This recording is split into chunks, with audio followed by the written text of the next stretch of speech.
সম্মানিত নেতৃবৃন্দ, সম্মানিত মুরব্বিয়ান, প্রিয় রোজদার ভাইয়েরা, আসসালামু আলাইকুম। আল্লাহ পাকের কাছে শুকরিয়া যে আল্লাহ পাক 28 রোজা শেষে প্রায় শেষ আমাদের সকলকে হাজরাবাড়ি সিরাজুল হক কলেজ মাঠে একসাথে ইফতার আদায় করবার সুযোগ করে দিয়েছেন। আল্লাহ পাকের কাছে শুকরিয়া। আমরা অনেক রোজদার, হাজার রোজদার আমরা একসাথে আজকে ইফতার আদায় করব। একসাথে ইফতার আদায় করার মধ্যে সওয়াব আছে না? আছে। আমি হাজরাবাড়ি পৌর বিএনপিকে ধন্যবাদ জানাই যে পৌর বিএনপি আজকে আমাদের সকলকে এই কলেজ মাঠে একসাথে ইফতার করবার সুযোগ করে দিচ্ছেন, তাই না? এজন্য হাজরাবাড়ি পৌর বিএনপির সভাপতি ইসমাইল ভাই, সেক্রেটারি তালাত সহ হাজরাবাড়ি পৌর বিএনপির সকল নেতৃবৃন্দ, অঙ্গ সংগঠন, সহযোগী সংগঠনের সকল নেতৃবৃন্দকে আমি আন্তরিক ধন্যবাদ জানাই যে প্রতি বছরের এবারও এই ইফতার মাহফিলের আয়োজন তারা করেছে। সম্মানিত রোজদার ভাইরা,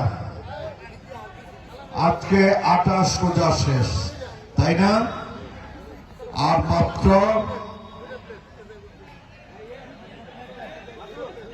বড়জোর 2 রোজা, যদি 30 রোজা হয় আর 2 রোজা বাদে আমরা ঈদুল ফিতর উদযাপন করব, তাই না? আমরা এবার বিএনপি আল্লাহর খাস রহমতে আল্লাহ পাক আমাদের বিএনপিকে অনেক বড় সম্মান দিছে, অনেক বড় ইজ্জত নিয়ে, অনেক বড় সম্মান নিয়ে আমরা ঈদুল ফিতর এবার উদযাপন করব। সম্মানটা হচ্ছে গত 12 তারিখ ফেব্রুয়ারি মাসের জাতীয় সংসদের নির্বাচন অনুষ্ঠিত হয়েছে।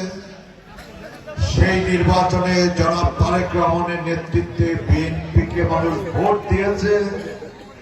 জনাব তারেক রহমান বাংলাদেশের প্রধানমন্ত্রী হয়েছেন, সরকার প্রধান হিসাবে 1 মাস ধরে উনি দায়িত্ব পালন করছেন, তাই না? মেলান্দ মদারগঞ্জের মানুষ আমরা 25 বছর ধরে অপেক্ষা করছি, যে 25 বছর ধরে অপেক্ষা করছি যে মেলান্দ মদারগঞ্জে যেন আল্লাহ পাক বাবুকে এমপি বানায়, তাই না? আমরা সবাই অপেক্ষা করছি না? সবাই অপেক্ষা করছি। আল্লাহ পাকের কাছে অশেষ শুকরিয়া যে আল্লাহ পাক 25 বছর অপেক্ষা করবার পরে গত 12 তারিখ যে নির্বাচন অনুষ্ঠিত হয়েছে, সেই নির্বাচনে বিপুল